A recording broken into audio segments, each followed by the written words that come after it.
This is Chapter 28, Promoting the Safety of Women and Families.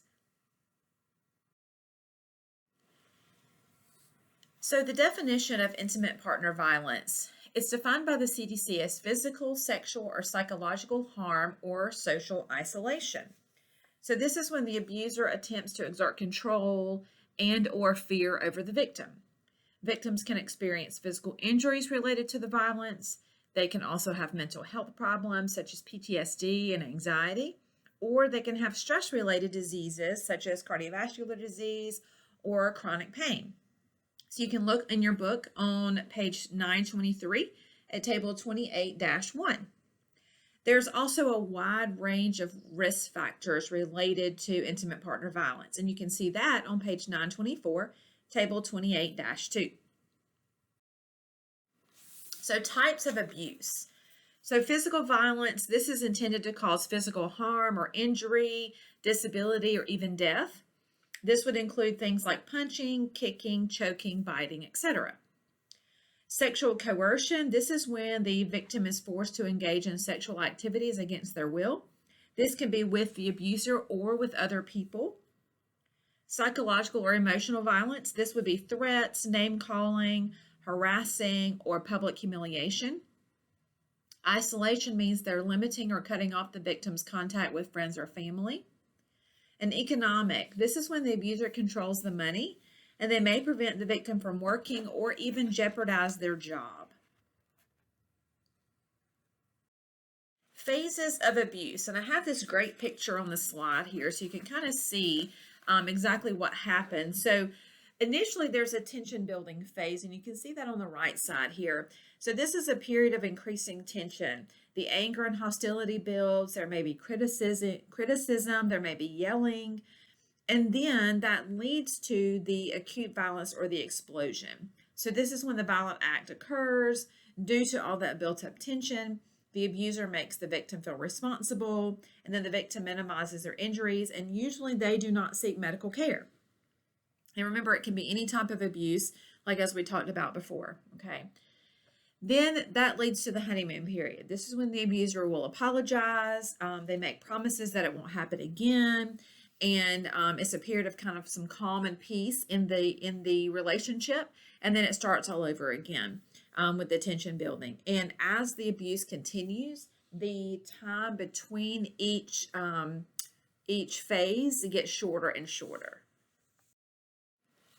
Special populations and abuse. So for pregnancy, unintended pregnancy is often an outcome of a relationship with an intimate partner that is, portraying violence to them. The violence will usually increase during pregnancy, and it is also linked to traumatic consequences to the mother and fetus. And we talked about a little bit about this when we talked about abuse in OB during pregnancy. The older population, this is when we're talking about 60 years and older. Usually this is a family member that they live with, and it happens a lot of times because they're all dependent on that family member. And so they have, due to their health problems, so they can't get out of that situation because they're dependent on that person to take care of them. Then your LGBTQI communities, these actually have the same rate of abuse as heterosexual relationships. So a lot of research has been done about this, and there's no difference in the rate of abuse. The abuser may threaten to expose their lifestyle as a form of control if their friends and family or maybe, their family members or something doesn't know about it. Immigrant communities, cultural values shape their views on violence, and some may think that the husband has the right to abuse his wife. They may exert control by preventing the victim from learning English or even threatening deportation. Then adolescence. So this can be a variety of different things related to the adolescent. So it can be in their home environment, maybe from their parents or caregivers. It can be in a dating relationship, or it can be in another type of relationship. Those at increased risk for experiencing violence would be homeless youth, those from families of domestic violence, those who use illegal substances.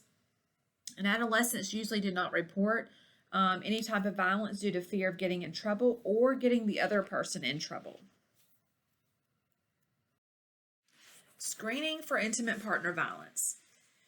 So it's important that we provide trauma-informed care. This is the type of care that promotes a culture of safety, empowerment, and healing, especially if we work in areas that we would see patients come in for that care directly related to intimate partner violence, ED settings, things like that.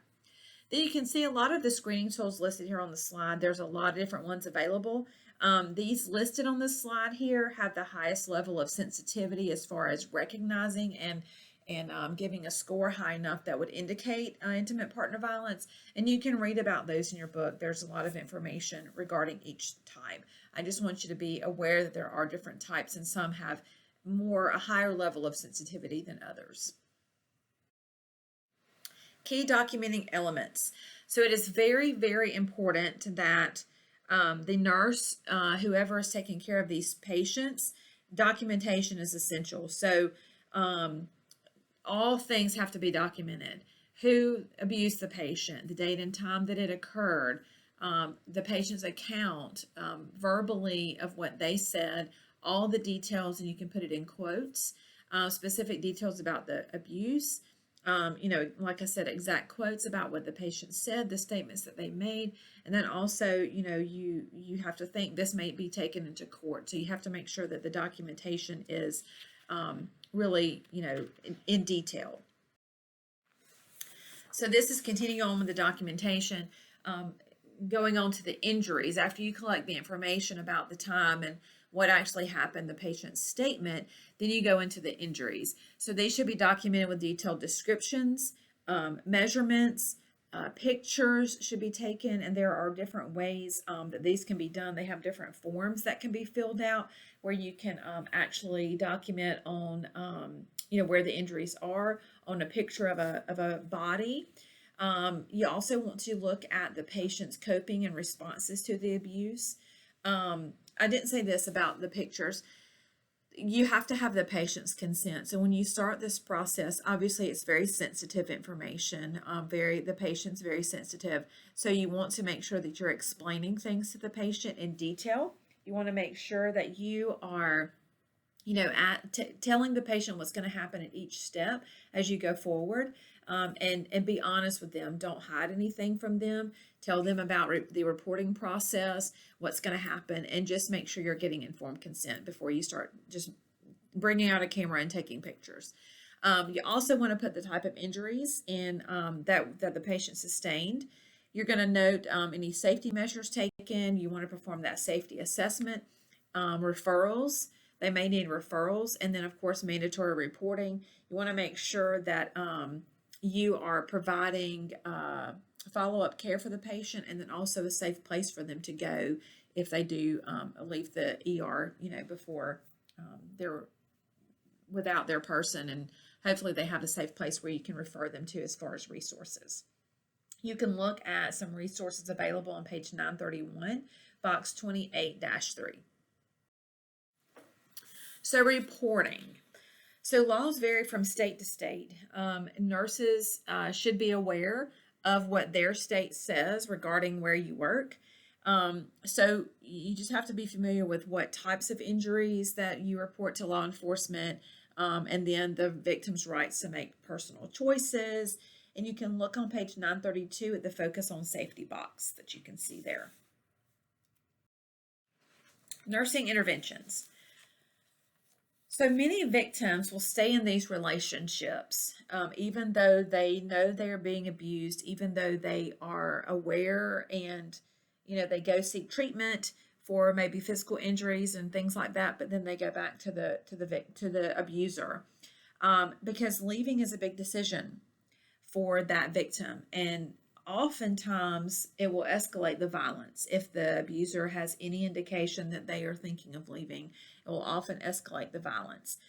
So look at page 933 in your book, Optimizing Outcomes box, and it shows you the A, B, C, D, E's of trauma-enforced care that we talked about previously. So A stands for alone, so you want to reassure that she's not alone. That remember I talked about when she's being discharged, you want to make sure that she has a safe place to go, whether it's resources in the community or a friend or family member, somebody that she can go to so she's not alone. B is belief, expressing the belief that violence is not acceptable and it's not her fault.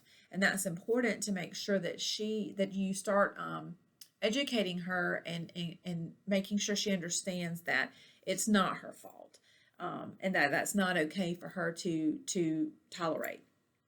C is confidentiality of shared information. Like I said, this is very sensitive, and she may be fearful. So you do want to make sure you have that confidentiality with her. D is documentation. Obviously, we talked about how important documentation is, especially the fact that it could go to court. E is for education about the cycle of violence that we talked about previously, that tension building, the escalation to the explosion, and then the honeymoon period, and also give available resources in the community where she can go. And then the safety of the victim. You want to make sure that she is safe, and we talked about that earlier. Maybe referring her to a women's home or something like that where she can go and feel safe.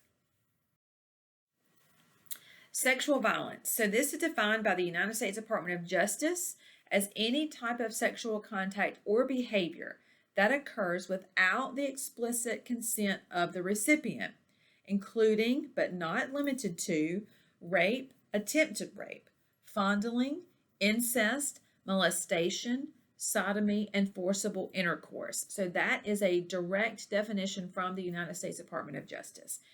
Now you can look on page 934, box 28-4, that shows you the different types of sexual assaults that can occur.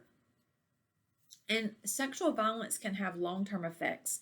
So they can get an STI, they can become pregnant. Those are some of the immediate things, but then they may have these long-term effects like mental health disorders, anxiety, depression, so they may deal with those as well. Now there's a person called a sexual assault nurse examiner, a SANE, S-A-N-E. This is a nurse that has been specially trained and certified in forensic examinations and collecting evidence following sexual assaults.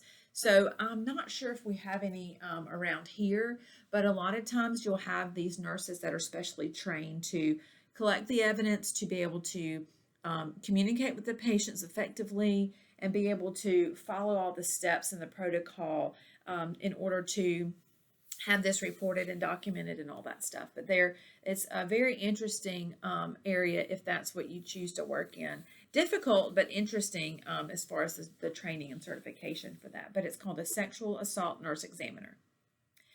Now, there is mandatory reporting for minors. Let me say this. Not all have to be reported. These are the only instances where there is mandatory reporting. Minors, the elderly, or protected disabled individuals in most states. So if it's a disabled person, an elderly person, or a minor, that is what constitutes mandatory reporting for sexual violence. The others can make a choice if they want to report it or not.